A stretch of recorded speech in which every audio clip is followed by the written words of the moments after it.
yang disiapkan orang tuanya untuk menjadi juara Al-Quran. Di mana itu? Ini poinnya. Nah sekarang, lihat baik-baik. Fungsi yang kedua manusia disebut dengan khalifah, mengisyaratkan akan saling menggantikan, tapi pada hal apa dia menggantikannya. Quran surah 21 ayat 105. Belum selesai. Walaqad katabna fi az-zaburi min ba'di adh-dhikri anna al-arda yarithuha ibadiyas salihun. Lihat baik-baik.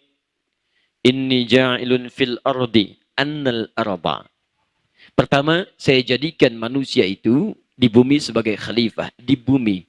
Tugas khalifah saling menggantikan.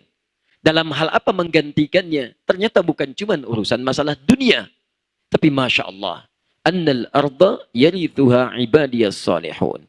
Di bumi ini, kami tugaskan untuk saling mewarisi manusia itu pada hal-hal kebaikan. Di khalifah itu maksudnya punya misi yang menampilkan nilai-nilai kebaikan di bumi. Jadi kita ini diturunkan ke bumi untuk banyak beraktivitas kebaikan. Ini poinnya. Misi pertama untuk ibadah, misi kedua untuk memperbanyak kebaikan, berbuat baik. Berbahagialah teman-teman bahwa kita ini diciptakan jadi orang baik. Bahkan di antara kebaikan itu disebut dengan ins. Ins 18 kali disebutkan di Quran. Ins itu asalnya makhluk baik. Dari kata al-unsu, al-anasu. Satu, makhluk yang tampak, kelihatan. Makanya langsung disandingkan dengan jin sebagai lawan. Jin tersembunyi, setiap ada kalimat di bahasa Arab dibuka dengan huruf jim dengan nun, artinya tersembunyi, tidak tampak. Jin, kenapa disebut jin? Karena tersembunyi. Jannah, surga, kenapa disebut jannah?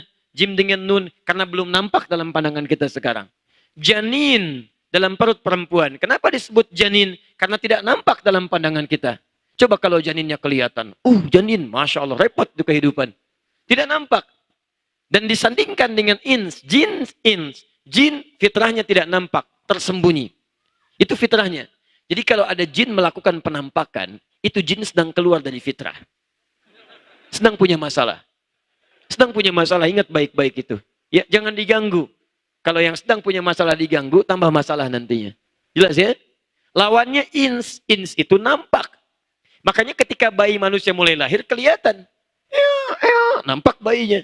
Kan agak aneh kalau suaranya ada, bayinya nggak ada gitu kan. Itu yang repot. Tapi yang kedua, teman-teman sekalian, ingat, jin itu tersembunyi, manusia nampak. Jadi kalau manusia misalnya, senang sembunyi. Pulang ke rumah, ada pintu depan, sembunyi lewat pintu belakang. Ke masjid sembunyi-sembunyi. Ke kantor sembunyi-sembunyi. Maka pada saat yang bersamaan, dia sedang menjadi, bukan. Dia sedang jadi manusia yang keluar dari fitrahnya. Dia sedang punya masalah. Sedang punya masalah. Jadi kalau antum lihat teman-teman yang suka mojok sendirian, sembunyi-sembunyi dalam macam-macam, berarti ada sesuatu yang melekat dalam dirinya. Yang perlu diselesaikan. Gampang melihatnya. Kedua, ins itu lembut. Ramah. Baik. Halus. Di saat antum diciptakan, antum itu makhluk halus. Betul, halus. Perilakunya baik, lembut. Lawannya jin. Jin itu bukan makhluk halus. Jin itu disebut jin karena punya perangai yang kedua, kasar. Tidak harmoni. Makanya kalau jin melakukan penampakan, atau misalnya masuk pada jasad seseorang, jarang ada orang kemasukan jin tiba-tiba aja lembut. Assalamualaikum Ustaz, mohon izin. Kenapa? Pengen ikut taklim, sedang kemasukan jin. Mustahil. Mustahil. Orang kemasukan jin kalau tidak meracau, dia akan mengacau. Tapi manusia tidak. Saat dia diciptakan oleh Allah disebut dengan ins, diberi tugas jadi khalifah, kata Allah, kamu makhluk baik. Kamu makhluk lembut. Karena kita dipuji oleh Al-Quran, dimuliakan dari makhluk yang lainnya. Perhatikan, semua tubuh kita, sejak diturunkan ke bumi, lahir kita, dari rahim orang tua kita, generasi Adam, maka semua tubuh kita dari ujung kepala sampai ujung kaki disebut makhluk mulia. Quran surah 17 ayat 70. Lihat baik-baik ukuran hidup kita. Awas jangan main-main di sini. Walaqad karramna bani Adam. Kami telah muliakan seluruh anak keturunan Adam. Bani Adam itu semua keturunan Adam sampai kehidupan berakhir. Jadi teman-teman sekalian, kita ini makhluk mulia. Awas, kita makhluk mulia. Dari ujung kepala sampai ujung kaki. Apa di antara kemuliaannya? Lihat kalimatnya. Walaqad karramna bani Adam. Wahamilnahum fil barri wal bahri. Karena kemuliaan itu kami izinkan banyak beraktivitas. Umumnya di daratan atau di lautan. Indah bahasa Quran. Kata Allah, silakan beraktivitas. Di darat, di laut, kamu makhluk mulia. Mulia. Silakan. Kenapa tidak disebutkan udara? Karena pada umumnya jarang orang beraktivitas di udara. Kecuali hanya melintas. Ya, pernah ada jualan asongan di udara? Yang haus. Masya Allah. Aduh, gerah buka dikit dong kaca. Begitu dibuka, hancur pesawat. Kan? Baik, susah. Darat, laut. Dan berbahagia kita. Orang Indonesia itu banyak dimuliakan oleh Allah Subhanahu wa Ta'ala. Coba silahkan lihat, daratan mana yang paling luas kecuali Indonesia dan lautannya. Berapa banyak potensinya.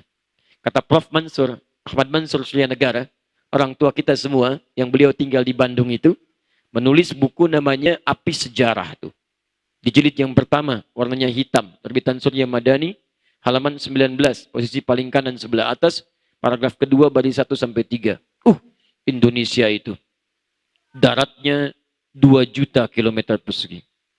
Lautnya 3.200.000 kilometer persegi. Darat lautnya 5.200.000 kilometer persegi. Pulaunya, saya pernah ke Abu Dhabi. Di Abu Dhabi itu ingin membuat pulau buatan. Satu pulau Anda bayangkan, triliunan mereka siapkan. Ini Ustaz sebagai pencegahan kalau ada tsunami, air laut naik, maka akan menghantam pulau ini dulu. Isinya kosong. Cuman buat dihantam air laut aja. Menyiapkannya triliunan. Kita, saking sayangnya Allah orang Indonesia, 13.677 pulau di Indonesia. Itu pun belum termasuk Pulau Gadung, Pulau Gebang, Pulau Mas tuh. Luar biasa. Nah, warazaqnahum at-thayyibat. Karena ini makhluk mulia, maka kami hanya berikan rizki-rizki yang baik saja, yang mulia juga. Perhatikan baik-baik ya. Lihat baik-baik. Jadi kita makhluk mulia, seluruh tubuh kita dari ujung kepala sampai ujung kaki mulia. Karena itulah semua organ tubuh kita hanya diperkenankan oleh Allah beraktivitas yang mulia saja. Mulai dari pikiran. Kita tidak boleh berpikir yang buruk-buruk. Inna ba'dadh-dhanni itsm. Awas, kata Quran, sebagian dari prasangka kita itu akan jadi buruk, bahkan dosa. Jadi karena kita makhluk mulia, maka prasangka kita pun hanya yang baik-baik saja. Mau melihat, maaf, mata. Saya sering katakan, karena kita makhluk mulia, maka mata kita dijaga oleh Allah untuk tidak melihat yang tidak mulia. Laki, Quran surah 24 ayat 30. Perempuan ayat 31. Kullil mu'minina yaghuddu min absarihim. Katakan pada pria-pria beriman, matanya hanya boleh lihat yang baik-baik saja. Jadi maaf, kenapa kita dilarang untuk melihat yang tidak baik? Karena kita makhluk mulia. Jadi kalau antum sedang mengamati yang tidak baik, itu mohon izin ya, Anda sedang merendahkan kemuliaan Anda di hadapan Allah Subhanahu wa Ta'ala. Jadi kalau Anda tiba-tiba melihat yang tidak baik, seakan-akan Allah tidak menghendaki kemanusiaan kita. Cukuplah Anda jadi manusia mulia untuk melihat yang baik-baik. Jadi kalau Anda lihat handphone ada tayangan yang tidak baik, Anda palingkan. Karena Anda makhluk mulia. Jalan ke tempat taklim, melihat misalnya gambar yang tidak baik, palingkan. Karena Anda makhluk mulia. Ketika Anda menyaksikan hal yang tidak bagus, maka Anda sedang merendahkan martabat Anda di hadapan Allah Subhanahu wa Ta'ala. Dan Allah, maaf ya, Anda kelihatan teman saja, lihat gambar yang tidak bagus, Anda malu. Kenapa Anda tidak merasa malu ketika dilihat Allah? Kenapa Anda tidak merasa malu? Coba cek sampai dengan hari ini. Mohon izin, ini baru mata ya. Katanya mau hijrah. Katanya mau baik dalam pandangan Al-Quran. Jangan cuma ganti pakaian. Pakaian ganti. Kalau laki-laki begini. Kalau perempuan sudah begini. Hijabnya begini. Kalau belum begini, belum hijrah. Pakaian begini. Kalau begini, belum hijrah. Kalau nggak seperti ini, belum hijrah. Cek dulu, jangan tinggi-tinggi kita bicara. Nih yang ini nih. Jangan-jangan pakaian bagus tapi pandangan tidak bagus. Hati-hati. Jangan-jangan pakaian, celana sudah tidak isbal. Tapi mulut pada isbal. Hati-hati. Lisannya isbal. Matanya isbal. Tangannya isbal. Melebihi apa yang tidak wajar dalam ketentuan Al-Quran dan Sunnah Rasulullah SAW. Coba cek. Ayo mulai berubah ya. Begitu lihat handphone. Bagus. Palingkan. Bagus gak? Balik lagi. Sama aja itu. Sudah. Dan cepat. Saya sering katakan kepada Anda mengelak dengan cepat sampai ke ujung kaki. Kaki kita itu mulia. Makanya ketika jalan, orang mulia itu beda. Quran surah ke-25, ayat 63. Masya Allah. Mau jalan ke hotel mulia.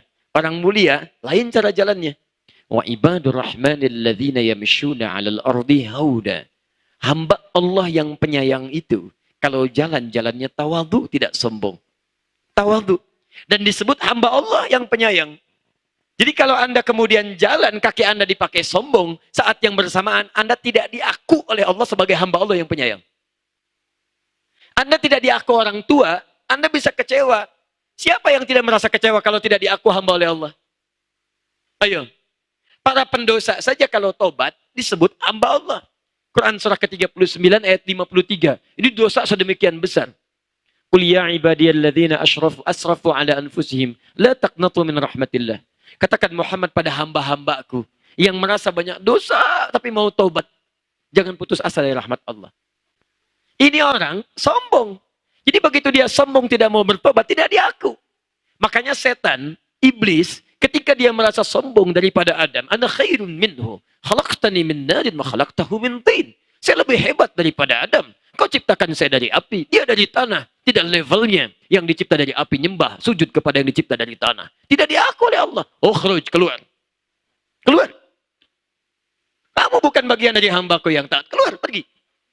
Coba Anda bayangkan. Jadi ketika Anda jalan dalam keadaan yang tidak baik, Anda sedang tidak diaku oleh Allah Subhanahu wa taala sebagai hamba. Makanya Anda coba mikir-mikir dulu kalau mau sombong. Hati-hati. Quran surah 31 ayat 18. Wala tamshi fil ardi maraha. Jangan jalan, jangan terlalu congkak. Fir'aun sombong, selesai. Fir'aun punya kedudukan, ngaku Tuhan bahkan, ana rabbukumul a'la. Kemudian sombong. Hei teman-teman yang punya kedudukan, saya kasih tahu dari sekarang ya. Fir'aun tuh kedudukannya hebat sekali. Dia raja, punya pasukan besar, banyak ditakuti, kata-katanya menggelegar. Jadi kalau bicara, kalau tidak suka sesuatu, bukan cuma membuat kita tegang, tapi bisa menghadirkan kehilangan nyawa. Itu saya tidak suka dengan rambutnya itu. Tolong pisahkan kepala dari badannya. Oh, kepala dari badannya. Fir'aun tuh. Fir'aun. Ini bukan nyuruh cukur. Cukurnya sekalian dengan lehernya. Fir'aun. Luar biasa. Ngaku Tuhan. Banyak kedudukannya. Bala tentara banyak dan sebagainya. Tapi sombong habis. Terus antum. Kedudukan tidak seperti Fir'aun. Pengen ikutan sombong. Antum telat. Ketinggalan. Ketinggalan. Dan keterlaluan. Hei yang punya kekayaan, mau sombong? Dulu sudah ada Qarun. Quran surah 28 ayat 76 sampai dengan 80. Dan qadar Allah ini dua-duanya satu masa, satu zaman, satu tipe. Pengusaha hitam bertemu dengan penguasa zalim. Inna Qaruna kana min qaumi Musa. Qarun itu termasuk kaumnya Musa. Fabagha alaihim, sombong dengan hartanya. Jadi kalau togo sombong dengan kedudukan, bagho sombong dengan harta. Mirip tapi berbeda. Karena itu ketika Fir'aun disebutkan togo, izhab ila fir'auna innahu togo. Qarun disebutkan bagha. Inna Qaruna kana min qaumi Musa fabagha alaihim. Apa kesombongannya? Karena harta bendanya. Kaya. Wa inna mafatihahu latanu'u bil usbah. Dan sungguh kunci-kunci gudang hartanya. Bahasa Qur'annya gudang harta. Bukan berangkas. Kalau berangkas masih kecil ukurannya, paling segini. Ini gudang. Kalau gudang segimana sih? Kunci-kunci gudang hartanya saja tidak sanggup dipikul oleh bodyguard yang mengiringnya kemanapun dia jalan. Jadi ciri khas Qarun itu kalau jalan, di belakangnya bodyguard cuman ngangkat kunci gudang hartanya saja. Masya Allah. Saya tuh. Tuh lihat belakang. Lihat. Mau ngambil, ambil aja. Ini aja ngangkat kuncinya susah, situ mau ngambil. Masya Allah. Qarun. Tapi hancur. Fakhasafna, kami tenggelamkan seluruhnya. Antum sekaya apa sih? Jadi pengen bersaing dengan Qarun? Jauh. Qarun itu sekarang hartanya masih diburu. Harta karun, harta Qarun. Harta antum siapa yang buru? Coba cek. Terus Anda pengen ikutan sombong kayak Qarun? Aduh. Baru punya Lamborghini. Qarun sudah punya Lamborghini. Banyak tuh. Ayo, antum mau apa lagi? Ya, nggak ada teman-teman sekalian. Untuk apa? Jadi antum telat ketinggalan. Sayang. Kalau cuma baru sedikit, sudah kemarin nggak ke masjid. Begitu beli Ferrari, keliling komplek ngajak ke masjid. Ayo ke masjid, ke masjid. Masya Allah, melangkah aja gampang. Paham ya? Jadi, sekarang kembalikan. Kita itu diciptakan sebagai orang baik. Jadi kalau dari ujung kepala sampai ujung kaki belum baik, maka kita sedang keluar dari fitrah kemanusiaan kita. Ini. Karena kebaikan inilah dan kemuliaan ini, kita dilebihkan dari makhluk lainnya. Kembali ke ayat. وَفَضَّلْنَاهُمْ عَلَى كَثِيرٍ مِمَّنْ خَلَقْنَا تَفْضِيلًا. Karena itulah kami lebihkan manusia, kami muliakan dari makhluk-makhluk yang lainnya. Jadi Anda kalau ingin dianggap mulia oleh Allah, maka tunjukkanlah kemuliaan hidup kita yang ini. Bicara yang baik-baik, mendengar yang baik-baik, maaf, memegang yang baik-baik, melangkah pada yang baik-baik. Karena itu mohon maaf ya, kalau semuka bumi ini, Islam, Muslim, aman dunia ini. Aman. Dan kalau orang Islamnya menegakkan fungsi keislamannya, maka tentram kehidupan kita. Demi Allah saya katakan, kalau seorang sadar, ini saya bingung saya sekarang ini. Orang kok mudah sekali. Bukan cuma tuduh orang. Bukan cuma melontar perkataan yang buruk. Bunuh orang kayaknya ringan sekali. Bagi orang beriman, itu mikirnya bukan 2 kali, berkali-kali dia. Quran surah 4 ayat 92. وَمَنْ يَقْتُلْ مُؤْمِنًا مُتَعَمِّدًا فَجَزَاؤُهُ جَهَنَّمُ. Siapa yang sengaja membunuh, menghilangkan nyawa satu orang saja, beriman, maka balasannya neraka jahanam. Khalidan fiha, kekal di dalamnya. Wa ghadiballahu alaihi, Allah murka kepadanya. Wa la'anahu, dilaknat oleh Allah. Wa a'adda lahu 'adzaban 'azima, dan disediakan siksa berlipat. Muslim sehat yang mana yang punya cita-cita masuk neraka jahanam? Muslim yang mana yang ingin dilaknat oleh Allah? Muslim yang mana yang ingin dibenci Allah? Muslim yang mana yang ingin mendapatkan ganda balasan dari Allah Subhanahu wa taala? Mustahil. Mustahil. Karena itu, maaf ya. Coba cek sampai malam ini, berapa fungsi tubuh kita yang sudah keluar dari nilai kebaikan? Jangan-jangan antum ke sini pernah membuat kalimat yang tidak wajar. Sampai orang tua pun pernah menangis karena kata-kata antum. Bahkan belum sempat minta maaf, orang tua sudah meninggal dunia. Santai berangkat ke tempat taklim, tapi pasangan menangis karena kata-kata yang kasar itu. Coba cek lagi. Anak-anak pernah kecewa, teman-teman pernah marah. Ini teman-teman sekalian. Awas hati-hati ya. Ini poinnya. Sekarang, maaf, kalau Anda sudah paham fungsi hidupnya, ibadah dengan ini, maka coba cek sampai malam ini, Anda sudah hidup berapa tahun, berapa bulan, berapa hari, berapa jam, berapa menit, berapa detik. Lalu lihat bekal kita sampai dengan malam ini, dan pertanyakan, layaklah kita untuk meminta surga kepada Allah dengan semua bekal yang telah kita kumpulkan. Orang dulu, begitu disampaikan kalimat ini, banyak yang kemudian menangisi dirinya, dan kemudian berusaha untuk menjadi lebih baik. Sehingga yang tadinya semakin buruk, bahkan disebut dengan jahiliyah, tiba-tiba menjadi manusia paling utama ketika mereka mau berubah. Kenikmatan dunia Allah berikan, akhirat mereka genggam. Bahkan ada di antara mereka yang disebut oleh Nabi SAW lewat lisannya yang mulia, masuk surga tanpa hisab. Karena itulah kita mesti berubah. Nah, kalau Anda ingin berubah, saya mau simpan dulu yang ini. Saya mau masuk kepada yang ini. Teman-teman sekalian, lihat ujung ke sini. Allah tawarkan kepada kita. Kalau masih merasa kita kurang baik, kurang banyak ibadah, maka ada tawaran dari Al-Quran, kalimatnya yang kita kenal dengan kalimat hijrah. Quran surah keempat, ayat 100. Di sini inti bahasan kita. Nanti saya kembalikan ke kolom yang kedua, kolom yang ketiga. Pelan-pelan ya. Sudah? Boleh saya hapus dulu kolom pertama? Boleh. Antum kan tinggal boleh saya, kan saya yang hapus ya. Baik. Alhamdulillah ya. Bismillah. Ayo berhijrah ya. Kalau belum bisa mencatat, ya menghapus. Baik. Bismillah. Tapi untuk sementara nggak apa-apa. Kan belum dibahas hijrahnya ya. Seperti biasa. Saya datang, saya terangkan. Saya tulis, saya hapus. Baik. Nanti kalau mau hijrah, penghapusnya di sini ya. Baik. Teman-teman, apa itu hijrah? Halo? Antum di gimana? Ditanya anaknya Isa, ditanya anaknya Imran, Allahu a'lam. Tanya ini, Allahu a'lam. Tanya siapa yang Rasul? Saya. Masya Allah.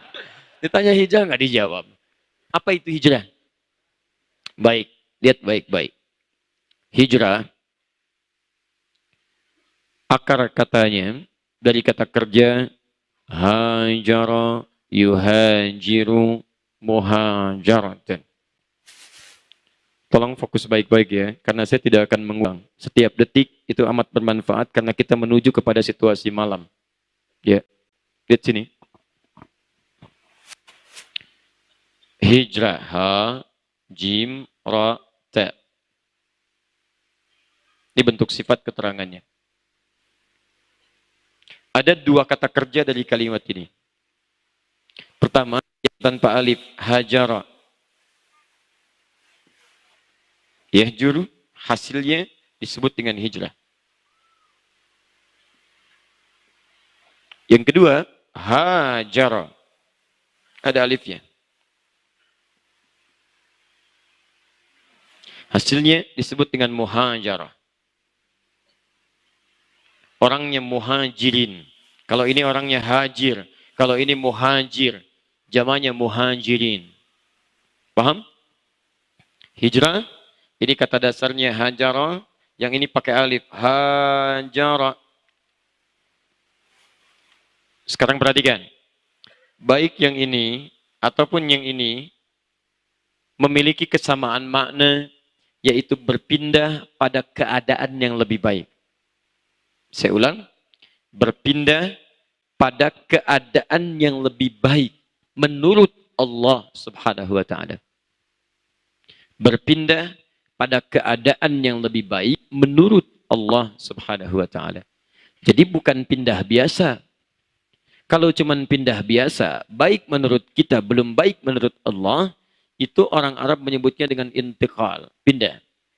Ana antaqil min Cimahi ila Cicahem. Baik. Ya, saya pindah dari Cimahi ke Cicahem. Tapi perpindahan saya belum tentu juga mendekatkan saya dengan Allah. Keadaan masih begitu-begitu saja. Itu disebut intiqal, orangnya muntakil.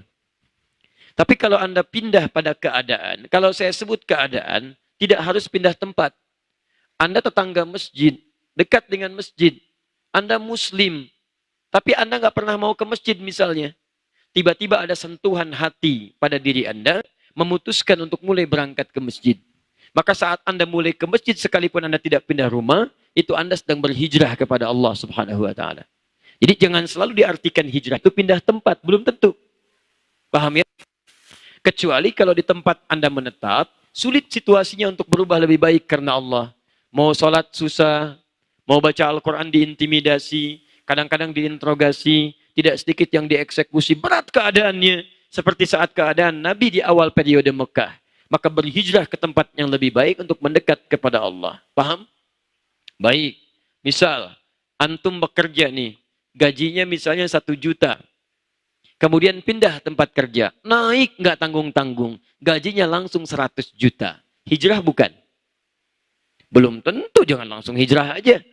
Lihat apakah peningkatan kuantitas atau nominal dari gaji itu membuat antum dekat dengan Allah atau tidak. Kalau antum pindah kemudian ke tempat kerja, ternyata semakin jauh dari Allah, itu belum hijrah namanya. Ayo coba pilih ya. Anda kerja, gaji 1 juta. Tapi sholatnya nikmat luar biasa. Jangankan sholat fardu, sholat sunnah pun bebas kita. Atau yang kedua, gajinya 100 juta, tapi sholatnya susah. Jangankan yang sunnah, fardu pun sulit ditunaikan. Gaji 1 juta gampang sholat, 100 juta susah sholat. Silahkan pilih, 1 atau 2, tidak ada pilihan ketiga, dan tidak usah nawar, jangan maksa. 1 atau 2? Tidak mudah. Sekarang bilang 1, begitu keluar 2 kayaknya enak ya. Pokoknya cobain dulu, hijrahnya nanti. Tidak mudah. Jelas ya? Baik, nanti kita bahas ketidakmudahannya. Poinnya, antum paham dulu bahwa hijrah itu baik karena Allah Subhanahu wa taala. Jadi bukan karena teman ganti pakaian, antum ganti pakaian. Teman ikut pengajian, antum ikut pengajian. Teman kata-katanya berubah, antum kata-katanya berubah. Jadi kalau kemarin saudara, sekarang jadi akhi, itu hijrah. Kemarin terima kasih, sekarang jazakallah, itu hijrah. Belum tentu juga, artinya sama-sama aja itu. Saudaraku, akhi. Saudariku, ukhti. Jadi bukan berarti antum hijrah, saudaraku dipanggil jadi akhi. Saudariku dipanggil jadi ukhti. Tidak. Kalau dengan panggilan akhi dan ukhti tidak membuat Anda mendekat kepada Allah, salah juga. Ukhti kemana? Itu ada acaranya bagus. Apa? Itu loh artis yang kemarin beritanya bagus. Manggilnya ukhti, tapi kesenangan gosip. Itu bukan hijrah. Saya tidak Ustadz, alhamdulillah, tidak seperti ukhti yang itu tuh. Sama aja. Paham ya? Ya. Silahkan. Yang baik-baik baca. Silahkan lihat. Saya juga senang baca. Saya baca macam-macam dan sebagainya. Kadang-kadang untuk menyesuaikan dengan objek dakwah. Ya, kadang yang berita olahraga juga saya baca. Ya. Kemarin Liverpool kalah 5-0 gitu kan. Sama Manchester City. Si Mane di kartu merah ya. Baik, saya tahu itu 37. Apalagi? Ayo coba tanyakan silakan. MU masih di peringkat pertama tapi poinnya 10. Karena kemarin 2-2 sama Stok. Lukaku ngegolin juga sih. Cuman tetap seri. Ya, kedua Manchester City. Juventus kalah 3-0 kemarin ya sama Barcelona di Liga Champions. Apalagi Arsenal baru menang walaupun sebelumnya digilas juga sama Liverpool 4-0. Saya tahu itu. Apalagi Persib didenda 50 juta. Ayo, kalau boleh saya pengen ikutan nyumbang nggak apa-apa ya. Ya, ayo kita berikan apresiasi. Apalagi, ya. Tapi kalau yang tidak baik, nggak usah dibaca ya. Saya juga nggak tahu kalau Ladia Cynthia Bella nikah dengan Engku Amron, terus Raisa dengan Asia. Saya nggak tahu itu. Yang lain saya tahu. Udah sini. Kalau yang lain saya tahu. Raisa sama Hamis Daud saya nggak tahu tuh. Ya, ini, udah. Sudah sini ya.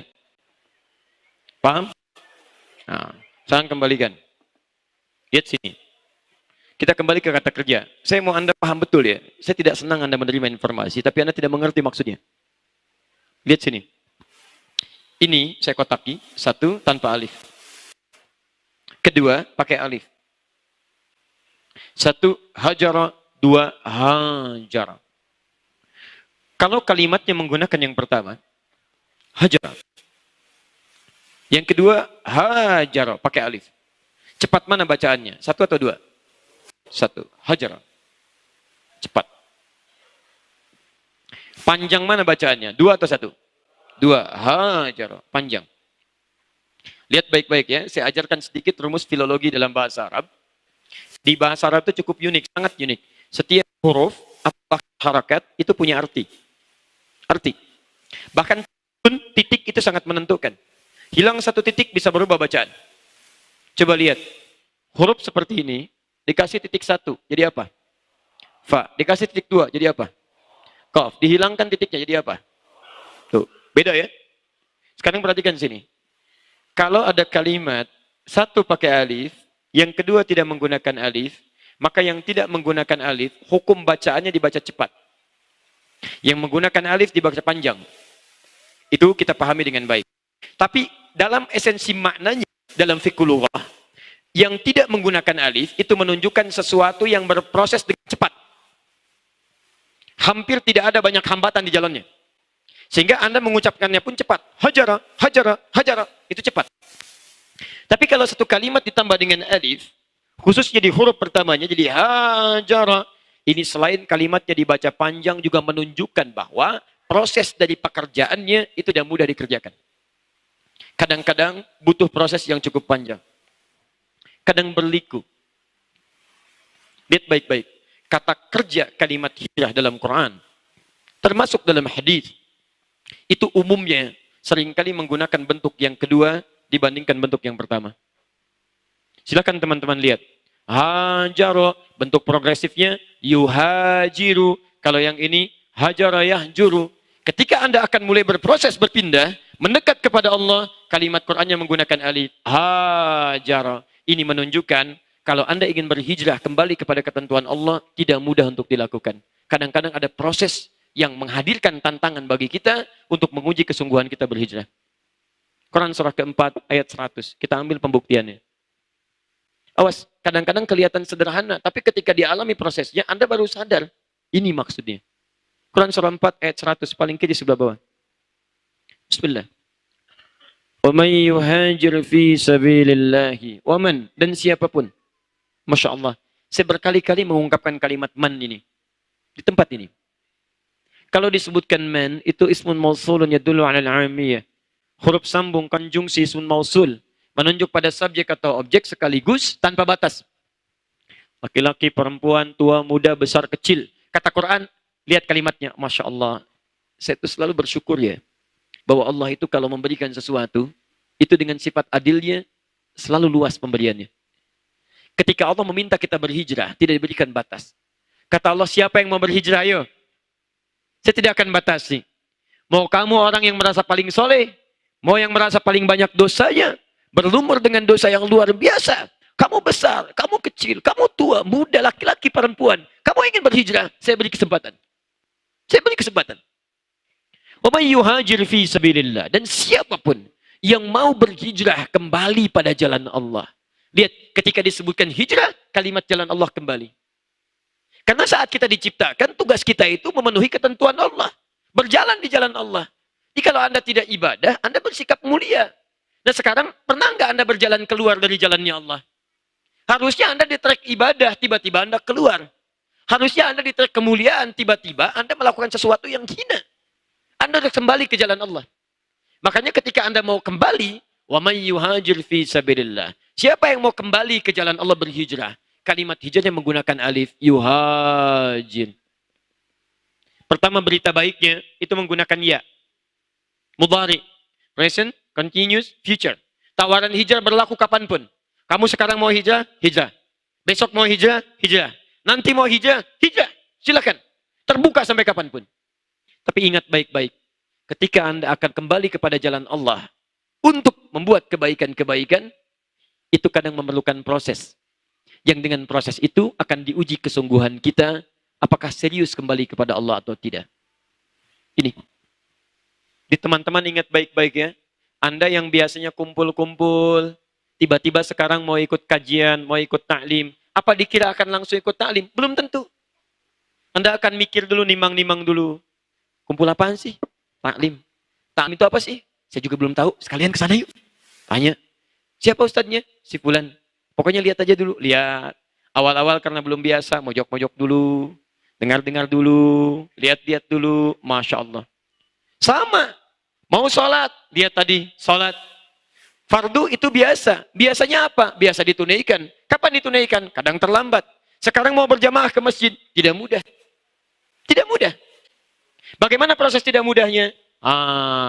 Ini. Ada alif. Tantangan. Teman-teman sekalian, fokus baik-baik ya. Kalau Anda ingin mudah mengatasi tantangannya, saking sayangnya Allah kepada kita, Allah pun tidak ingin memberikan beban berat kepada kita untuk mempersulit kita hijrah kepada Allah.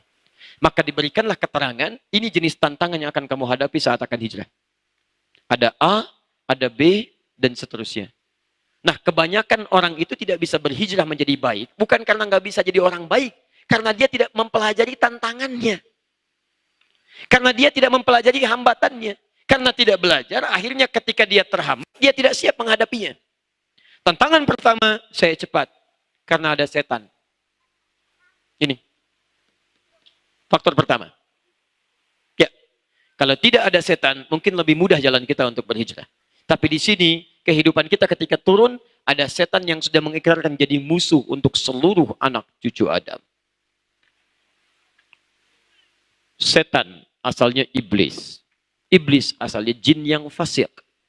Ya, setan pertama disebutkan di Quran surah 2 ayat 36. Paling kiri di pertengahan. Fa'azallahuma syaitan. Asalnya iblis. Ayat 34-nya. Wa idh qulna lil malaikati isjudu li Adam fasajadu illa iblis. Siapa iblis itu? Asalnya jin yang fasik. Melanggar perintah Allah. Quran surah 18 Al-Kahf yang tadi Anda baca di Jumat. Ayat 50. Posisi paling kanan di pertengahan. Wa idh qulna lil malaikati isjudu li Adam fasajadu. Sama dengan Al-Baqarah 34. Tapi yang Al-Kahf ayat 50 menjelaskan asal usulnya. Illa iblis, kecuali iblis. Siapa iblis itu? Kana minal jinni fafasaqa an amri rabbih. Termasuk kalangan jin yang kemudian dia menyimpang dari perintah Allah Subhanahu wa taala. Kenapa dia menyimpang? Aba wastakbar. Karena dia enggan bersujud kepada Adam, sombong. Kenapa dia sombong? Dijelaskan di Quran surah ke-7 ayat 11 sampai 13 itu. Ma mana'aka alla tasjuda idza amartuk. Kata Allah, kenapa kamu tidak mau sujud ketika saya perintahkan? Lihat bahasa Allahnya. Kamu sujud pada Adam, saya enggak butuh dengan sujud kamu. Cuma ini perintah saya. Jadi kalau kamu tidak sujud kepada Adam, bukan urusan kamu dengan Adamnya. Kamu nggak taat pada perintah saya. Antum pun begitu. Saat antum sholat, sujud, Allah nggak butuh dengan sholat kita. Cuman karena itu perintah. Semuka langit dan bumi tidak sujud kepada Allah. Tidak menurunkan status Allah sebagai Tuhan. Cuman itu ujian karena itu perintah dari Allah untuk kita. Ya teman-teman. Apa jawaban iblis pada saat itu? Lihat kalimatnya. Ana khairun minhu. Khalaqtani min narin wa khalaqtahu min tin. Saya lebih hebat dibandingkan Adam. Engkau ciptakan saya dari api, dia dari tanah. Tidak layak yang diciptakan dari api, harus sujud hormat kepada yang diciptakan dari tanah. Sombong. Saya mau tanya pada antum, lihat baik-baik ya, perhatikan baik-baik ini. Kalimat fasak, itu lawannya ta'ah. Menyimpang, lawannya taat. Jadi ketika disebutkan fasik jin ini, asalnya dia taat. Dan dia tinggalnya di langit. Saya mau tanya pada Anda, beda antara alam akhirat, beda antara kehidupan di langit dengan di bumi, seharinya berapa lama? Lalu? 1000 tahun. Baik. Quran surah Al-Ma'arij 70, ayat 5, ya. Dan di 32, Quran surah As-Sajdah, ayat yang kelima. Ya. Sajdah ayat yang kelimanya. Al-Ma'arij ditafsir oleh As-Sajdah. Fi yaumin kana miqdaru alfa sanatin mimma ta'udun. Ya, dari seharinya sama dengan 1000 tahun yang kita hitung. Jadi kalau maaf, jin ini pernah ibadah sehari aja hitungan akhirat, maka sama dengan 1000 tahun ukuran dunia. Lihat baik-baik ini ya. Kalau dia pernah ibadah sehari aja, ukurannya sama dengan 1000 tahun. Anda bayangkan, ukuran 1000 tahun saja, ketika orang ini sombong, itu menjauhkan dirinya dari rahmat Allah Subhanahu wa Ta'ala. Terusir dia, terusir. Keluar. Terus Anda yang tidak hidup 1000 tahun pengen ikutan sombong. Anda sehat. Jadi yang 1000 tahun saja jauh dari Allah, apalagi yang nggak sampai 1000 tahun. Jadi Anda nggak usah coba-coba. Nggak usah coba-coba. Yang paling bahaya adalah, maaf, kesombongan itu menutup pintu hidayah. Iblis salah, tapi karena sombong, tidak mau dia bertobat kepada Allah. Adam pernah salah, tapi karena sifat sombong tidak menyelimuti dirinya, dia mau menerima kalimat-kalimat dari Allah. Quran surah 2 ayat 37. Fatalaqqa Adamu min rabbi kalimatin fataba alaihi. Adam menerima petunjuk, tobat dia. Jadi kalau antum mau ikutan sombong, antum telat, iblis sudah duluan. Orang sombong itu susah dikasih tahu, susah. Diajak berubah, susah. Awas hati-hati, kalau antum diberikan nasihat, kemudian antum sulit menerima, antum coba ingat-ingat ya, ada yang lebih dahsyat dibandingkan dengan Anda, namanya iblis. Dan dia tidak bisa menerima hidayah. Jadi jangan samakan atau bandingkan diri Anda yang sangat mulia dengan iblis yang sudah hina dalam pandangan Allah Subhanahu wa Ta'ala. Persoalannya, ketika kesombongan menutupi dirinya, lihat, asalnya balasa adalah bisa. Ini kan jin. Ketika tidak taat, lihat ada balasa, adalah bisa. Ini beda. Hurufnya sama, hanya ada pertukaran. Kolbun namanya. Lihat, lam, ba, sin, ba, lam, sin. Kalau la bisa, itu artinya yang kotor ditutup oleh yang baik. Makanya pakaian disebut dengan libas. Libas. Ya, lihat. Kenapa? Karena ketika Anda menggunakan pakaian, yang kotor dalam tubuh kita yang tidak ingin kelihatan orang, Anda tutup. Maka kelihatan yang baik-baik. Jelas? Teman-teman, kalau Anda baik, kemudian balik kalimatnya, ba, lam, sin. Ini ditukar. Yang baik ditutup oleh yang kotor. Yang baik ditutup oleh yang kotor.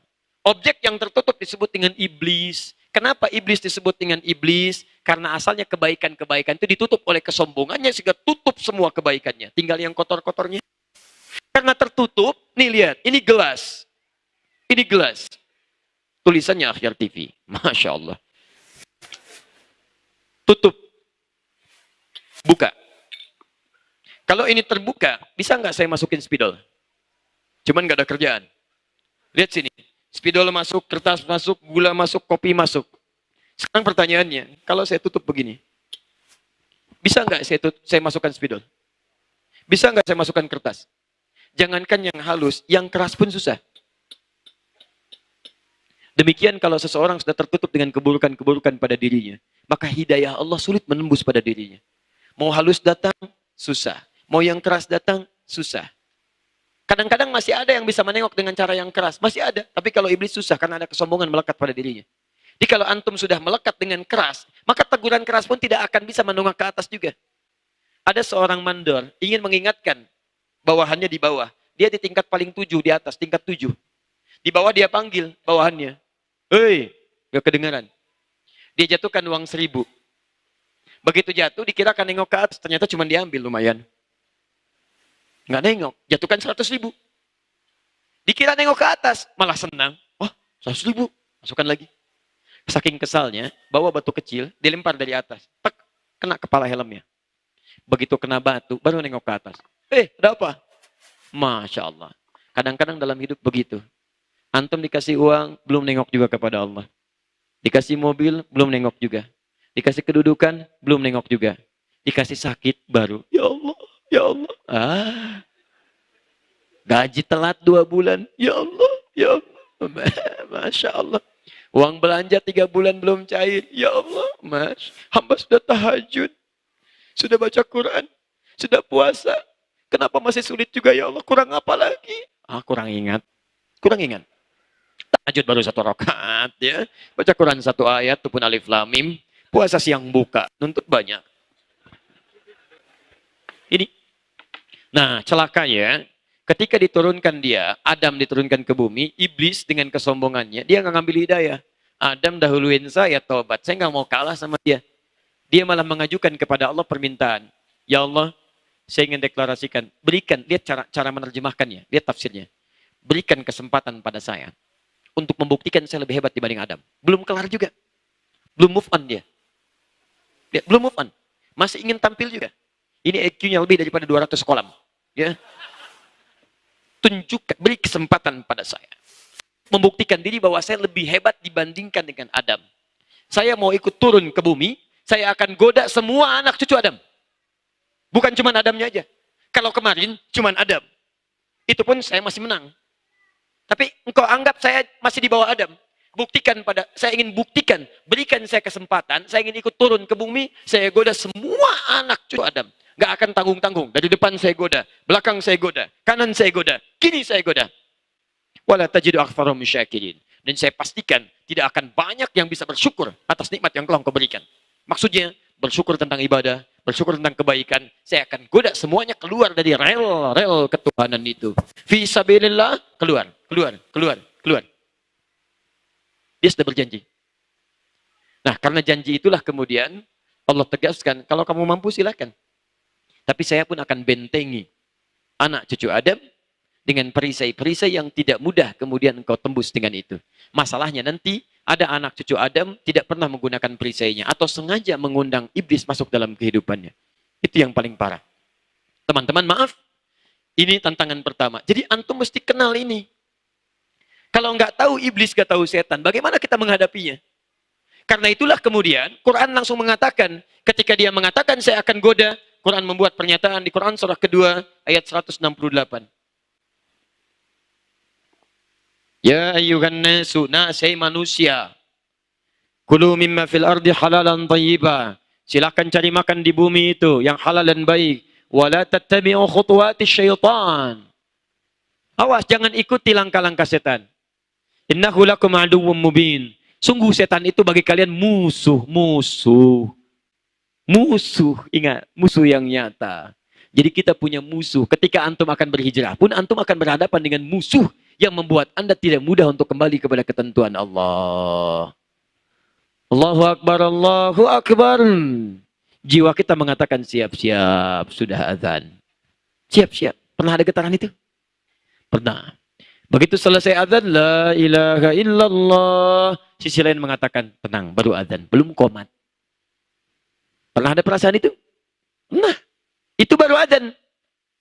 Begitu wudu, dibuat kita bingung wudunya. Saya batal nggak ya? Saya batal nggak ya? Pernah ada demikian? Tuh. Padahal baunya sudah tercium, masih tanya aja batal nggak ya? Batal nggak ya? Masya Allah. Itu baru wudu. Masuk salat, masih begini, kata Nabi masih normal. Begitu takbir, Abu Dawud nomor hadis 857. Allahu Akbar. Sambung Abu Dawud nomor hadis 866. Maaf, lihat 666. Lihat kalimatnya. Fayaqulu udhkur kadza udhkur kadza. Maka setan akan berkata di benaknya, ingat ini ya, ingat itu ya. Maka dia akan mulai mengingat apa yang tidak ingin dia ingat. Nggak percaya silahkan ya. Antum kalau belum takbir begini, antum akan normal situasinya. Tapi ketika Anda mulai bertakbir, Allahu Akbar, demi Allah saya katakan, Nabi tidak mungkin berdusta. Maka di kepala Anda akan mulai muncul ingatan. Gak percaya silakan. Anda tinggalkan motor. Begitu takbir sholat maghrib tadi, Allahu Akbar. Motor saya aman gak ya? Silakan cek. Bahkan keterangan saya ini pun, Anda malam bangun tahajud ya. Keterangan saya ini akan muncul malam nanti. Ingat kata Ustaz tadi ya. Begitu takbir, akan muncul setan menggoda. Itu setan. Setan. Betul. Belum selesai. Kata Nabi, hatta la yash'ural musalli kam raka'atan yusalli. Sampai ada orang sholat, tidak sadar berapa rakaat sedang menunaikan sholatnya. Tidak sadar. Setan. Jadi kalau Anda tidak pernah mengenal setan, Anda tidak akan pernah tahu bagaimana dia menggoda. Kalau tidak pernah tahu dia bagaimana dia menggoda Anda, bagaimana Anda bisa menghindarinya? Coba saya tanya, kenal setan nggak? Pertanyaan kedua, mau nggak kenal setan? Tidak. Lihat premisnya. Anda kalau nggak kenal setan, Anda tidak tahu bagaimana cara setan menggoda. Kalau tidak tahu cara setan menggoda, bagaimana bisa menghindarinya? Pertanyaannya, Anda kenal setan nggak? Tidak. Mau kenal setan nggak? Mau. Selama saya memberikan kajian seumur-umur, cuman di sini yang ada yang mau kenal setan. Coba ya terangkan. Aduh, luar biasa ya. Di sana Rasul, sini kenal setan. Wah, spesial lah malam ini ya. Kajian akhir tahun, ada yang kenal setan ya. Baik. Kita harus kenal bagaimana cara setan menggoda. Kenali jenisnya. Nanti mungkin kalau detailnya cukup panjang ya. Nggak cukup kajian kita. Sampai jam 12 pun tidak akan selesai. Nanti mungkin lain waktu kita buat sesi khusus. Ada 9 jenis setan. Yang diperkenalkan dalam riwayat. Yang penting kita ketahui cara dia menggoda. Setan sholat, ada. Bahkan namanya disebutkan khanzab. Kalau dia ada di masjid, antum ke masjid, dia pun ada di masjid. Saya ingatkan ya, bahkan ketika dia hadir di masjid, tugasnya jadi 2. Selain menggoda orang sholat, dia juga akan menggoda DKM masjid. Ingat baik-baik itu. Bukan cuma jemaah, DKM masjid. Sehingga antum jangan heran. Begitu masjid belum dibangun, semua ikut terlibat, senang. Tapi setelah jadi, bisa ribut itu. Dimanapun. Makanya coba saya sarankan, antum ini saya lihat kumpul banyak DKM-DKM dari luar dan sebagainya. Teman-teman, kalau sudah jadi masjidnya, saya sarankan bikin dulu, jangan dulu ke program. Bikin dulu cara untuk duduk sama-sama, belajar tentang fikih masjid. Keluarkan keterangan di masjid, di dalam Quran tentang masjid. Disebut apa? Bagaimana masjid itu? Bagaimana keterangan Nabi? Kalau sudah paham, maka Anda akan menutup pintu setan untuk menyentuh Anda. Enak. Nyaman. Dari wudhu, tuh tempat wudhu. Bukan gak ada setan, ada setan. Namanya walhan. Membuat Anda kebingungan apakah sudah selesai wudhunya atau belum. Sempurna atau tidak. Pulang dari sini ke rumah, ada lagi setan rumah. Disebut. Bahkan disyaratkan di Quran.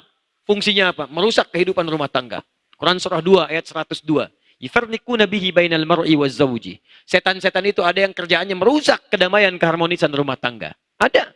Bahkan sebagian menyebutnya dengan dasim. Itu saya tunjukkan kitabnya. Saya ada kitabnya itu. Dasim namanya.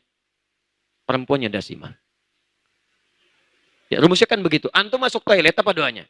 Allahumma inni a'udzubika minal khubuthi wal khaba'ith. Aku berlindung kepadamu ya Allah dari setan laki-laki dan setan perempuan. Setannya siapa? Namanya dasim. Perempuannya kan tambah tak di ujungnya. Muslim perempuannya, mukmin perempuannya, soim perempuannya.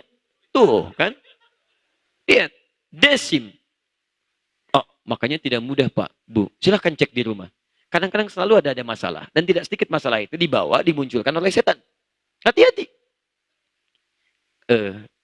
Anda harus kenali itu. Kalau sudah kenali, canda aja jadi nikmat. Canda nikmat. Saya kemarin dari mulai Lampung, terus ke Policinere di Bekasi saya ceritakan. Antum pernah dengar seorang bernama Ibnu Khitan. Dikisahkan dalam kisah keteladanan orang-orang dulu. Itu punya istri. Istrinya cantik banget. Luar biasa. Cantik. Cuman sayang Ibnu Khitan ya. Secara fisikal kemanusiaan. Itu tidak terlampau ideal fisiknya. Di suaminya pendek. Wajah biasa-biasa saja. Cuman istrinya cantik luar biasa. Di antum lihat istri antum pun sekarang. Gak akan seperti itulah. Ya, jauh. Jadi satu kali. Ini keluarga harmonis, taat, soleh ini. Dan dia tahu dari mana setan masuk menggoda. Lihat ya, bagaimana suami istri bercanda tapi candanya mengantarkan kepada akhirat. Suaminya menatap istri yang telah berdandan satu kali dengan tatapan yang luar biasa kagumnya. Sampai diam. Gak bisa mengungkapkan kata-kata. Gini aja. Kata istrinya, Zauji mabik. Sayang, kamu kenapa? Bahasa kita. Kata suaminya, saya bersyukur kepada Allah dianugerahi istri yang secantik engkau. Apa kata istrinya? Sayang, kita berdua akan ada di surga. Masya Allah. Kita berdua di surga. Lihat jawabannya indah sekali. Menutup pintu setan. Kata suaminya, kenapa? Karena kamu bersyukur atas anugerah saya dari Allah. Dan saya bersabar atas anugerah kamu dari Allah. Masya Allah. Belum selesai. Kata istrinya, bukankah orang syukur dan sabar di surga?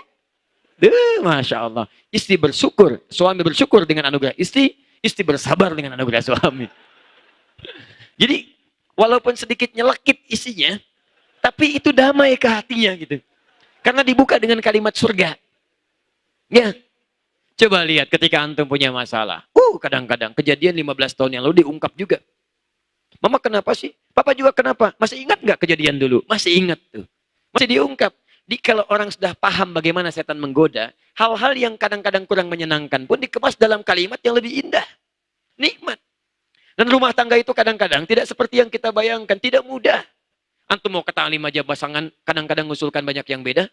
Pah, mama ikut berangkatnya? Ya udah ikut insya Allah bareng-bareng. Pakai baju yang mana, Pak? Nih, lihat. Ada yang hitam atau yang putih? Kata antum, hitam aja mah. Ya, biar bagus. Kayaknya putih deh, Pak. Tuh. Masuk tuh. Lihat. Ngusulkan hitam, sudah punya jawaban putih. Masih mending kalau dipakai. Begitu keluar, hijau. Luar biasa. Kadang-kadang, kalau kita nggak paham dengan situasinya, dasi masuk. Goda. Di teman-teman pelajari setan. Dan dia masuk ke nafsu. Saya sudah pernah uraikan di kajian tazkiyatun nafs. Kalau ada sesi lagi, di kita itu ada jiwa takwa, ada nafsu, nama lainnya fujur. Dalilnya Quran surah ke-91 ayat 7 sampai 10. Yang ini disebutkan 115 kali, ini disebutkan 115 kali. Ini yang mendorong malaikat. Malaikat disebutkan 88 kali dalam Al-Quran. Ini yang mendorong setan. Setan disebutkan 88 kali dalam Al-Quran. Jadi setiap Anda akan berbuat baik dengan sifat takwa, akan ada sifat nafsu yang dimanfaatkan setan untuk menggoda Anda. Ini sudah ikrar setan di Quran surah 4 An-Nisa ayat 119. Ayat 119. La'attakhidana min ibadika nasiban mafruḍa. Saya akan ambil sebagian dari kepunyaan hambamu untuk saya goda. Apa itu? Nafsu. Ini poinnya. Di setiap Anda ingin mengerjakan kebaikan, akan ada yang menghambat Anda pada kebaikan. Jadi kenali dulu setannya, bagaimana cara menggoda Anda, di situ Anda bisa menutup keadaan-keadaannya. Ingat baik-baik ya, ada setan di kantor, ada setan di pasar, ada setan melekat dalam pekerjaan Anda. Kenali itu semua bagaimana cara dia menggoda. Kalau sudah paham caranya, Anda bisa ingat. Oh ini setan. Tutup. Banyak caranya nanti. Ada baca ayat kursi. Ya, ayat kursi. Quran surah kedua ayat 255. Ada ta'awudz. Ya, ada kemudian dengan Al-Falaq. Ada dengan An-Nas. Tapi kapan dibaca? Karena kadang-kadang ada setan yang tidak cukup dilempar dengan ayatnya. Masih dengan kursinya sekalian. Banyak. Ya. Ada setan ini yang tidak berwujud. Ada yang berwujud manusia. Ada. Minal jinnati wan nas. Dari jin dan manusia. Ada. Nanti lain waktu kita bahas. Pokoknya kenali dulu ini. Ya. Ingat baik-baik. Yang kedua teman-teman sekalian. Dan saya cukupkan dulu di sini. Nanti saya arahkan kepada mari kembali untuk berhijrah. Yang kedua itu, kita harus pahami hukum kehidupan. Kalau sudah paham dengan hukum kehidupan, antum siap untuk menerima ujian-ujian. Tantangan pertama berupa musuh. Tantangan kedua, sifatnya disebut dengan bala atau ujian. Ujian. Yang sering antum lihat dengan masalah. Ini. Bedanya, kalau yang ini negatif, yang ini positif. Itu negatif, ini positif. Pelan-pelan ya. Kalau yang itu setan menyatakan musuh, kalau yang ini datangnya dari Allah. Untuk meningkatkan kualitas kehidupan kita. Jadi ketika Anda akan mulai berhijrah, pertama kali mendekat kepada Allah, ingat baik-baik ya, Anda akan diberikan ujian oleh Allah. Jadi kalau Allah sayang pada seorang hamba, yang diberikan pertama kali musibah, ujian. Untuk menguji keseriusan seorang hamba sekaligus meningkatkan kualitas kebaikannya di hadapan Allah Subhanahu wa taala. Teman-teman, maaf ya. Maaf, Anda kan pernah sekolah SD, kalau nggak ada ujian, kan tidak diketahui bagaimana tingkat kelulusannya untuk naik ke SMP. Kalau di SMP nggak ada ujian, bagaimana bisa naik ke SMA? Kalau di SMA nggak ada ujian, bagaimana diketahui kualitas keilmuannya? Kehidupan juga begitu. Kalau Anda tidak diuji oleh Allah Subhanahu wa taala, tidak akan diketahui kesungguhan Anda untuk berubah. Nggak serius. Dan yang lebih gawat lagi, tidak diketahui level peningkatan kebaikan Anda. Jadi kalau Anda ingin tahu level kebaikan Anda meningkat atau tidak di hadapan Allah, Anda bisa ukur dengan ujian. Nah, yang jadi persoalan, maaf. Sebagian dari kita itu tidak pernah mempelajari tentang ujian. Dipengennya yang baik-baik aja. Yang kurang baiknya nggak pernah kita pelajari. Sehingga ketika Anda berhadapan dengan ujian, Anda tidak siap menjalaninya. Anda selalu ingin mencari jalan yang mulus saja. Tidak pernah mencari jalan alternatif yang mungkin agak berkelok. Mungkin ada rintangan di situ. Orang yang sudah tahu jalan-jalannya dan tahu rintangannya, maka mudah bagi dia untuk menghindarinya. Itu persoalan utamanya. Maka disinilah kemudian Allah perkenalkan. Ini loh jenis-jenis ujian dalam kehidupan. Ini cara mengatasinya. Ini cara menenangkan hatinya. Dan ini jalan keluar untuk mengatasi itu semua. Orang yang belajar dan kenal tentang ujiannya, akan mudah dia meniti jalan untuk hijrahnya. Paham? Baik, saya mau akhiri dengan tuntaskan bagian yang kedua ini dalam kisaran 10-15 menit saja. Perhatikan baik-baik kalimat ini. 1, kenali dulu jenis ujiannya. Quran, surah kedua, ayat 214. Posisi paling kanan sebelah bawah. Ini cuma umum saja ya, detailnya nanti besok saya sampaikan. Lihat, 1. Mau masuk surga enggak? Baik. Yang mau masuk surga, silakan angkat tangan. Yang mau masuk surga. Alhamdulillah. Baik. Saya sampaikan ayatnya. Lihat sini. Am hasibtum an tadkhulul jannah. Tolong bersabar ya. Apakah Anda duga begitu mudah akan masuk surga? Walamma ya'tikum mathalul ladzina khalau min qablikum. Sementara Anda belum diuji. Seperti orang dulu yang dijamin surga, itu pun diuji dulu. Jadi ingat, kalau Anda ingin ke surga, Anda harus menghadapi ujian. Mustahil pintu surga dibuka dengan ujian. Awas, hati-hati. Pertanyaan saya ulangi lagi. Mau ke surga enggak? Mau diuji enggak? Awas, kalau Anda mengatakan tidak mau, Anda sama dengan Anda tidak mau ke surga. Karena pintu surga itu harus melewati ujian. Paham? Baik, sekarang persoalannya, bagaimana kita mengetahui pintunya plus dengan ujiannya? Lihat, 1, ada 3 jenis ujian itu. Pahami baik-baik ya, 3 jenis. 1, masat humul ba'sa. Yang ringan-ringan, ba's. Di level pertama, adalah masalah ujian yang ringan. Disebut ba'sun, ba's. Misal, sholat mengantarkan Anda ke surga. Karena amal pertama yang dihisab itu sholatnya. Nanti ketika Anda mulai berubah ingin sholat, Allah akan uji dengan ujian. Pertama ujian ringan dulu. Misal, biasanya nggak ke masjid, sekarang mulai mau ke masjid, kasih hujan. Rintik-rintik, gerimis. Rintik lagi, nggak lurus. Lihat, gerimis. Kalau masih gerimis kecil-kecil, Anda masih ke masjid, itu ringan. Untuk menguji, serius gak niatnya mau ke masjid? Kalau Anda lewati, kata orang Arab, la bas. Muhammad khudhul midhalla fi nazil matar. Muhammad ambil payung, hujan turun. Kata Muhammad, la bas, la bas, la ba'sa. Gak apa-apa, ini ringan. La ba'sa, ujian yang ringan. Diserap ke dalam bahasa Indonesia, labas. Lewat. Jadi kalau Anda, Masya Allah, imannya bagus, diuji, ini masih ringan. Begitu gerimis, hujan, labas. Masya Allah. Anda ke masjid, maka iman Anda ringan. Ya, baru lewat yang ringan. Ya. Baru melewati yang ringan. Ingat ya, sepanjang Anda belum lulus pada ujian yang ini, Anda akan terus diuji dengan yang ringan dulu. Ringan. Pak, kok nggak ke masjid? Hujan mah. Kan cuman gerimis, ada payung lagi. Takut teriak, Masya Allah. Ya, belum lulus. 2.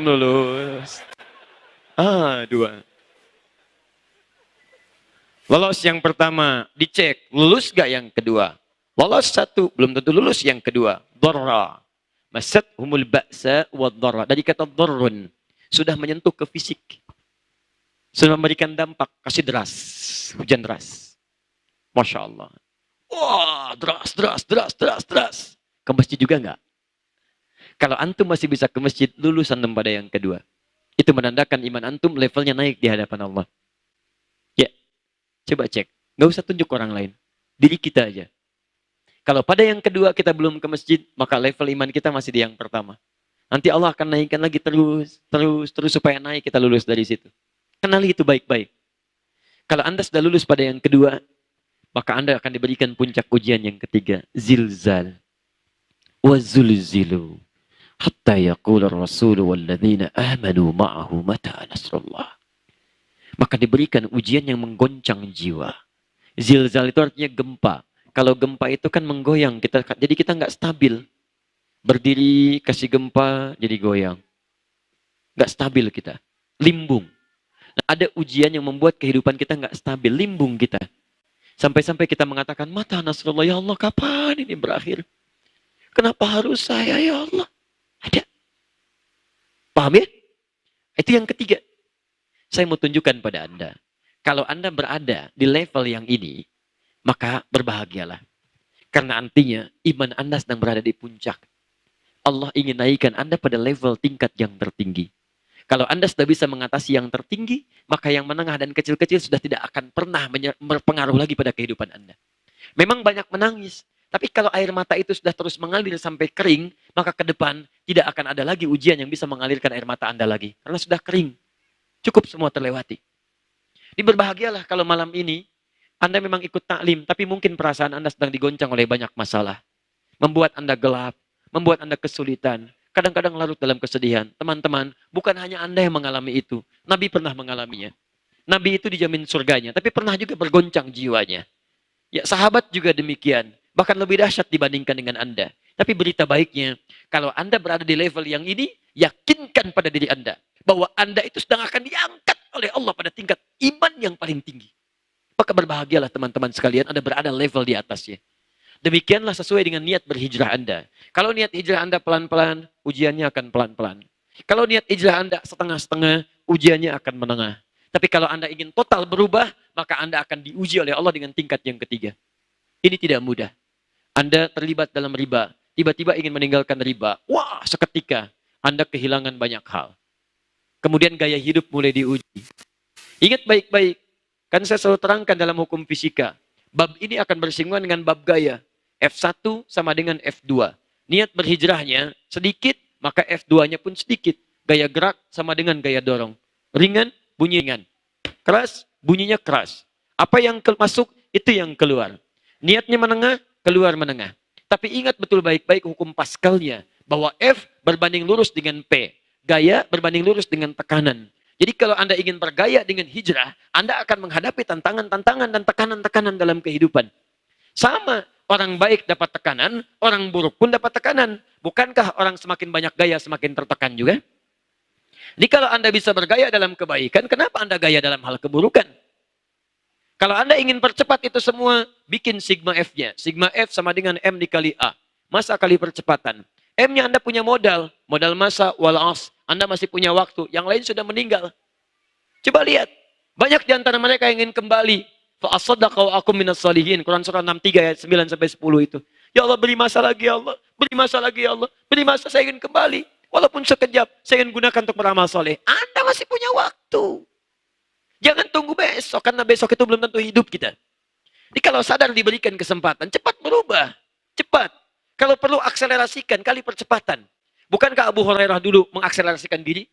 Saya masuk Islam 3 tahun sebelum Nabi meninggal. Abu Bakar sudah duluan, Umar sudah duluan, Uthman sudah duluan. Radhiyallahu ta'ala anhum jami'an. Saya ketinggalan. Karena saya ketinggalan, saya mesti nyusul. Dia cara berpikirnya. Saya mesti nyusul mereka. Mereka nunggu Nabi di majlis taklim, saya nunggu Nabi di depan rumahnya.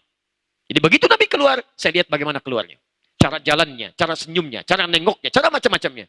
Karena itu Abu Hurairah hanya tinggal 3 tahun dengan Nabi, tapi meriwayatkan hadis sampai 7.000 hadis. Didoakan oleh Nabi. Banyak perubahan dalam kehidupannya. Jangankan pada manusia, pada anak kucing pun sampai sayang. Sehingga disebut dengan Abu Hurairah, bapaknya anak kucing kecil. Di seorang sahabat mau berubah, mau hijrah. Sahabat teman-teman, dekat dengan Nabi, ahli surga, dekat dengan Allah, masih mau berubah jadi lebih baik. Antum sampai malam ini bukan sahabat. Sampai malam ini. Tidak ada satu ayat Quran pun turun memuji antum. Dan menjamin antum masuk surga. Hisab masih menegangkan. Dan dalam keadaan demikian, antum masih belum mau berubah. Antum perlu jadi apa lagi? Sudah, kita harus berubah jadi lebih baik. Jelas ya? Nah ini jadi teman-teman, ini bagian yang pertama. Saya ingin mengajak pada kita semua. Setiap orang berubah pasti akan menghadapi tantangan. Jadi semakin niat Anda berubah total, tantangannya tingkat paling tinggi. Semakin setengah-setengah, yang menengah. Kalau kecil-kecil, ujiannya ringan. Nah bagaimana cara mengatasi itu ujian itu semua? Ini baru penjabaran. Maka rumusnya nanti, ini terlampau panjang, saya beri bocoran saja. Ya, Quran surah ke-3 ayat 142. Lihat keunikan Quran, perhatikan sini. Ujiannya, Quran surah 2 ayatnya 214. Lihat baik-baik ya. 214. 212 tambah 2 ya, 214. Lihat 214. Ketika Allah ingin angkat ujiannya, perhatikan. Lihat baik-baik, dipindahkan solusinya ke Quran surah 3. 2 naik ke 3. Ini duanya dipindahkan ke belakang. Ketika sudah diangkat, pindahkan ke belakang. Jadi 142. Bunyi ayatnya awalnya sama. Tapi yang pertama, gambaran masalahnya, yang ini solusinya. Yang ini am hasibtum an tadkhulul jannah, yang ini am hasibtum tadkhulul jannah. Yang ini letaknya di bawah, yang ini letaknya di atas. Kalau Anda sudah bisa mengatasi tantangan turunkan ke bawah, maka Anda naik ke atas. Katakan Allah Subhanahu wa taala, am hasibtum an tadkhulul jannata wa lamma ya'lamillahu alladhina jahadu minkum wa ya'lamas sabirin. Ya. Jadi ayo jihad. Apa itu jihad? Dari kata al-juhdu, serius. Apa itu serius? Dibagi 3. Kesungguhan merencanakan disebut ijtihad. Kedua, kesungguhan dalam mengimplementasikan apa yang kita rencanakan disebut dengan jihad.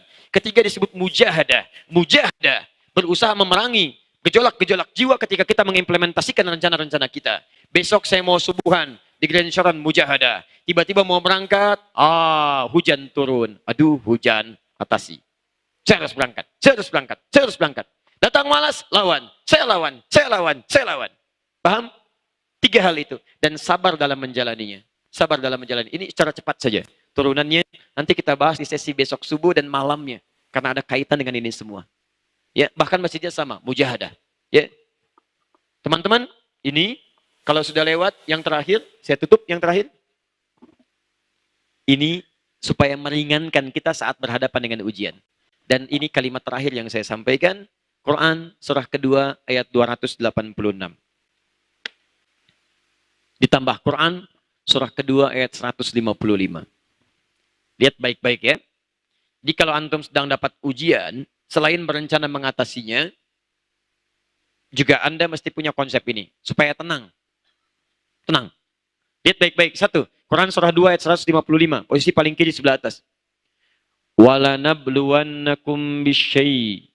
Dan setiap orang hidup kami akan uji dengan berbagai persoalan untuk meningkatkan kualitas hidupnya. Jadi ujian itu diturunkan bukan ingin membuat kita bermasalah, tapi meningkatkan kualitas kehidupan. Paham? Sekarang lihat baik-baik. Lihat rumusnya. Setiap orang hidup akan diuji. Jadi hidup itu berbanding lurus dengan ujian. Masalah. Problem. Hidup berbanding lurus dengan masalah. Artinya, sepanjang antum hidup, pasti antum akan berhadapan dengan masalah. Sudah? Jadi ketika Anda sedang punya masalah, berarti Anda normal, hidupnya normal. Normal. Karena kata Quran, setiap orang hidup akan diuji dengan masalah untuk meningkatkan kualitas kehidupannya. Kalau kehidupan selesai, masalah pun akan selesai. Jadi kalau ada seseorang kemudian tidak ingin punya masalah, itu artinya dia tidak ingin hidup. Jelas? Pertanyaan saya, antum ingin punya masalah atau tidak ingin punya masalah? Yang ingin punya masalah, boleh angkat tangan. Yang tidak ingin punya masalah, boleh angkat tangan. Jadi saya sudah nerangkan 2,5 jam, antum maunya apa? Tanya ini, wallahu a'lam. Tanya itu, wallahu a'lam. Siapa Rasul? Saya. Luar biasa hidup ini.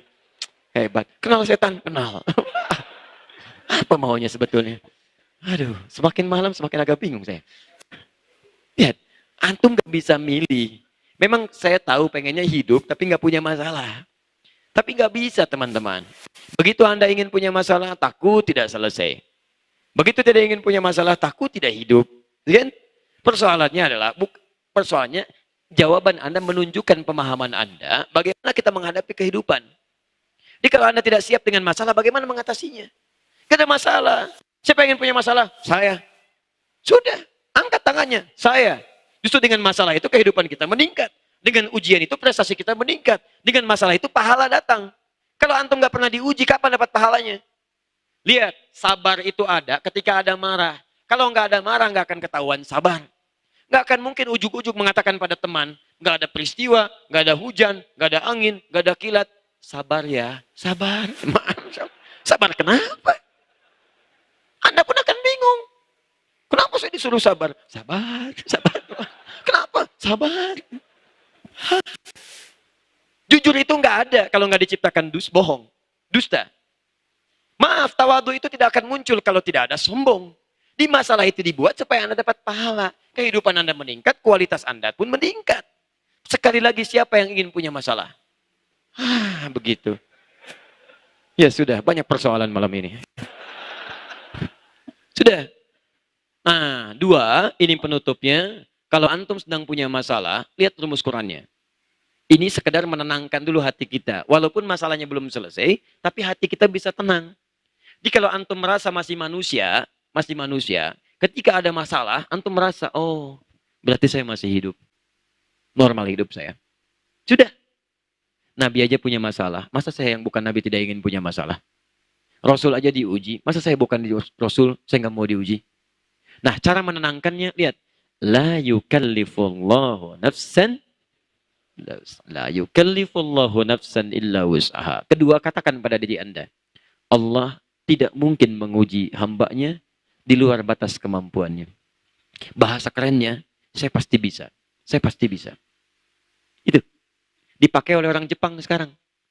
Jadi kalau mengerjakan sesuatu, lihat tuh sampai di benteng Takeshi ada tuh. Kamu bisa, kamu bisa, kamu bisa. Coba cek itu. Kalau tidak salah ada ya. Ya saya nggak suka nonton yang begitu itu. Tapi saya pernah lihat kalimat itu. Kamu bisa, kamu bisa, kamu bisa katanya. Ada itu. Ya silahkan cek teman-teman sekalian. Jadi begitu Anda keluarkan ya kalimat-kalimat itu bisa menenangkan diri kita. Jadi begitu ada kalimat, ada ujian, ini nggak mungkin nggak bisa saya selesaikan. Saya pasti bisa, insya Allah, insya Allah. Lihat turunannya ya. Ingat baik-baik, Allah tidak akan menguji Anda kalau Anda nggak sanggup. Jadi kalau Anda malam ini punya masalah seberat apapun, itu tandanya, maaf teman-teman, cuman Anda yang sanggup, yang lain tidak sanggup. Makanya Allah percaya pada Anda. Anda pun harus yakin.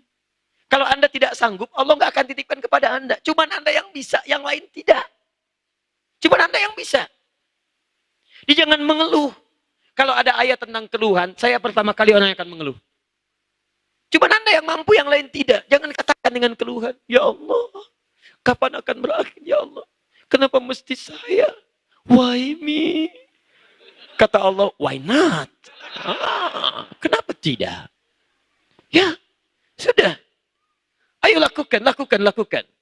Bisa, bisa, bisa. Dan jangan terlampau lebay, langsung bikin status. Memang saya yang sanggup, yang lain tidak. Update. Orang bisa itu. Sudah ya? Alhamdulillah. Kalau sudah begitu, semua ringan. Maka ditutuplah dengan rumus Quran. Inna ma'al usri yusra. Setiap ada kesulitan, ada kemudahan. Bahasa cepatnya, ringannya gini. Pasti selesai. Pasti selesai. Gitu aja. Kalau ada ujian, pasti selesai. Kalau ada ujian, pasti selesai. Saya bisa. Saya bisa. Jadi ketika Anda akan ke masjid, teman-teman misalnya, ada yang mulai mengolok-olok, itu ujian. Soleh. Masya Allah. Padahal nama Anda Asep misalnya. Kan? Baik. Sampaikan. Alhamdulillah. Ke masjid yuk. Makin soleh. Mas. Soleh banget. Bukan Asep. Lewat lagi. Oh si Asep soleh. Wah, lewat. Berangkat. Gak apa-apa. Saya bisa. Saya bisa. Saya bisa. Ada celaan? Insya Allah selesai. Insya Allah selesai. Nanti kalau Anda sudah semakin nikmat, akan ada satu situasi yang gak bisa dibeli oleh apapun. Dulu, ketinggalan sholat fardu masih biasa. Sekarang, ketinggalan sholat sunnah, Anda bisa gelisah. Subuh 4.30, Anda bangun 4.25. Subuhnya belum boleh, tapi Anda bisa menangis. Astagfirullah ya. Astagfirullah. Kenapa, Pak? Papa ketinggalan tahajud. Masya Allah, mudah-mudahan besok bisa kita bangun sama-sama, Pak ya. Insya Allah. Enak gitu. Apalagi kalau sudah di rumah, suami jadi imam, istri jadi makmum, tahajud sama-sama. Tiba-tiba anak mendengar, anak menyusul. Setelah itu berdoa, suami berdoa, istri anak-anak mengaminkan. Lalu semua beristighfar kepada Allah. Ya Allah, ampuni kami ya Allah. Kami belum layak masuk surga ya Allah. Kami bertobat ya Allah. Ya Allah, ampuni kami ya Allah. Terima tobat kami ya Allah. Ya Allah, mudahkan langkah kami pada kebaikan ya Allah. Halalkan rezeki kami ya Allah. Kami ingin berubah. Kalau hari ini terakhir bagi kami hidup, mohon ya Allah. Jadikan husnul khatimah. Minta. Itu enak. Kalau nggak percaya, coba malam ini. Anda bangun malam, Anda pasang alarm, minta kepada Allah. Coba. Kadang-kadang Anda merasa nikmat tidur, tapi ada yang lebih nikmat ketika Anda bisa bertobat di hadapan Allah Subhanahu wa Ta'ala. Saya sarankan ayo berhijrah, dekati Allah dengan kebaikan, dan ada caranya untuk berhijrah yang lebih baik, yaitu sesuai dengan tuntunan Rasulullah SAW. Maka besok di Masjid Al-Mujahadah, Ahad subuh, kita akan belajar tentang As-Sunnah An-Nabawiyah, tuntunan Nabi SAW dalam menjalani kehidupan. Sebaik-baiknya orang hijrah adalah ketika dia mau kembali pada tuntunan Allah dan Rasulnya. Kalau saat antum berubah kemudian antum wafat, berita baik bagi antum. Teruskan surah An-Nisa ayat 100 itu. Wa may yakhruj min baitihi muhajiran ila Allah wa rasuli thumma yudrikul maut faqad waqa ajruhu 'ala Allah. Kalau ada orang mau berhijrah dan berubah, kemudian dia baru berniat, berusaha, lantas maut datang menjemputnya, saya berikan kabar baik kata Allah. Niatnya saya terima, ikhtiarnya saya terima, dan telah saya catat pahalanya untuk mengantarkan dia ke surga. Teman-teman, lihat baik-baik. Ikhtiarnya hajar, pasangannya muhajar. Hajar, pasangannya hijrah. Tapi ketika Anda berhasil, tidak pernah hasilnya disebut oleh Quran dengan muhajar, tapi hasilnya disebut dengan hijrah. Maka pasangan muhajar dipasangkan dengan hijrah. Padahal hijrah itu pasangan dari hajar. Kenapa dipasangkan dengan hijrah? Karena orang yang sudah berusaha akan mendapatkan kenikmatan-kenikmatan dan kemudahan yang ia tidak bayangkan sebelumnya. Maka kalau Anda ingin hijrah, silakan diusahakan, dapatkan kebaikan. Karena itulah kalau jadi sifat, berubah menjadi hijriyah. Sifat artinya menyertai keseharian kita. Kenapa tahun kita disebut tahun hijriyah? Artinya bukan setiap tahun kita berhijrah, tapi setiap detik yang mengelilingi tahun itu kita berhijrah. Setiap detik kita berhijrah, setiap detik kita kembali kepada Allah Subhanahu wa Ta'ala. Jika Anda belum mampu berlomba dengan orang soleh, meningkatkan amal baik, maka berlombalah dengan para pendosa untuk bertobat dan beristighfar kepada Allah Subhanahu wa Ta'ala. Saya mohon ampun kepada Allah jika selama kajian saya di sini ada keburukan-keburukan yang pernah saya sampaikan, ada maksiat yang pernah terlintas di benak saya bertobat kepada Allah, dan saya mohon maaf kepada antum semua jika ada kalimat-kalimat yang kurang menyenangkan. Tolong bantu saya dengan doa supaya ada kebaikan yang bisa saya sampaikan. Jika taklim yang saya ajarkan belum mampu membuat Anda berhijrah dekat dengan Allah, tolong tinggalkan saya. Ambil ustadz lain yang bisa membuat Anda lebih dekat dengan Allah dan Rasulnya. Subhanakallahumma wa bihamdika, asyhadu an la ilaha illa anta astaghfiruka wa atubu ilaik, wa akhiru da'wana alhamdulillahi rabbil alamin. Wal afu minkum. Assalamualaikum warahmatullahi wabarakatuh.